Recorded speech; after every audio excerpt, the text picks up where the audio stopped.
कंस को कहते हैं कि स्त्री पर हाथ नहीं उठाना चाहिए, क्यों उठाते हो? बोले तुम्हें पता नहीं इसका 8वां पुत्र मेरा काल होगा। बोले काल? मृत्यु से डर गए? अरे मृत्यु से मत डरो कंस। अगंबार वृतांते व मृत्यु प्राणे नाम ध्रुव। मृत्यु ध्रुव सत्य है। जब जीव जन्म लेता है तो जीव के जन्म लेने से पहले मृत्यु जन्म ले लेती है। आप सब भी ध्यान करिए, कोई अगर ये सोचता है कि मेरी मृत्यु नहीं होगी तो गलत सोचता है। कोई अगर ये सोचता है कि अब मृत्यु से डर लगता है तो वो भी गलत है। जीव जब जन्म लेता है तो जीव से पहले मृत्यु जन्म लेती है, और जब मृत्यु को जन्म ले ही लिया है हमने बाद में उसने पहले, तो इसका मतलब मृत्यु निश्चित। मृत्यु प्राणी नाम ध्रुव, मृत्यु ध्रुव सत्य है। और जब मृत्यु निश्चित है तो फिर डरना किस बात का? शहर से गले लगा लीजिए। उग्रसेन के पुत्र कंस नहीं माने, वसुदेव को कहा कि तुम्हें भी मारने के लिए तैयार हो, तुम भी खड़े हो।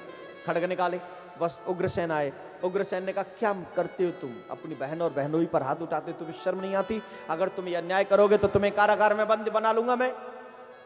मथुरा का राजा होने के नाते ये अपराध बर्दाश्त नहीं करूंगा। बोले नहीं करोगे, आ जाओ।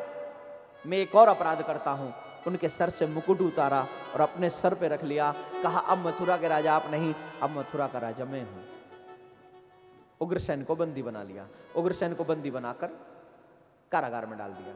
अब वसुदेव सोचते हैं जो अपने पिता को बंदी बना सकता है वो मेरी बात नहीं मानेगा। तब वसुदेव ने कहा हे राजन, देवकी के पुत्र जितने भी होंगे मैं तुम्हें ला कर दूंगा, लेकिन तुम देवकी को मृत्यु मत दो, जीवन दान दो।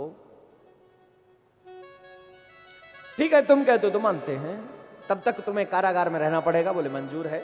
हाथों में हथकड़ी पांव में बेड़ी, बिल्कुल मंजूर है। और ऐसे देवकी वसुदेव को कारागार में डाल दिया गया। और आप सब यहां पर एक बात तो जरूर याद रखिए, इसी को कहते हैं समय की मार।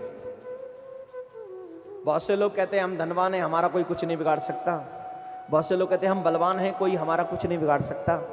कोई कहता है हम इतने जवान हैं, अभी हमारा कोई कुछ नहीं बिगाड़ सकता। लेकिन एक बात ध्यान रखना, तुम्हें बनाया भी किसी ने है और तुम्हें मिटाएगा भी कोई और। न तुम में पहले कुछ सामर्थ्य थी और न आज तुम में कोई सामर्थ्य है।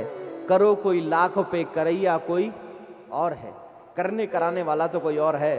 करते हो तुम कन्हैया मेरा नाम हो रहा है?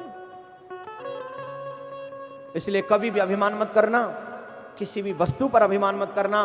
और समय को हमेशा याद रखना कि समय एक दिन सबका बदलता है, सबका समय बदलता है और न जाने कब हमारा बुरा समय आ जाए कोई पता नहीं। इसलिए हमेशा अच्छे समय का सदुपयोग करे, वही चतुर मानव है, वही सच्चा मानव है। जो अच्छे समय में ही अच्छे कर्म कर डाले वही सबसे बड़ा श्रेष्ठ मानव है। अभी देवकी वसुदेव बहुत बड़े देवी देवताओं की तरह पूज रहे थे, अब बहुत बड़े अपराधी की तरह कारागार में बंदी हो गए। ये बात तो भगवान के मां बाप की है। सोचिए, जिस समय ने भगवान के मां बाप को नहीं छोड़ा तो हम कौन से खेत की? आगे बोलिए, जोर से बोलिए। मूली तो पुराना है, नया करो। क्या? जोर से बोलिए। अमरूद, गाजल भी मूली गाजल तो वैसे हो गए ना बराबर सा। अमरूद करो, अमरूद। अमरूद भी तो खेत में ही उगते हैं, पेड़ पे लगते हैं। अच्छा वो ऊपर होता है तो गाजल लगा लो यार।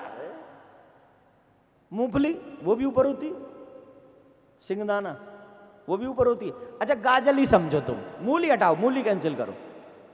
हम कौन से खेत की? गाजर है। हाँ आओ, कोई एक दिन सलाद बनाएगा चाकू से, पेने से, किट किट किट किट।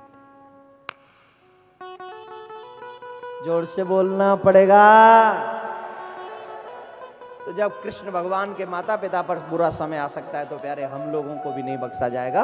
इसलिए आज अच्छे समय का उपयोग करिए।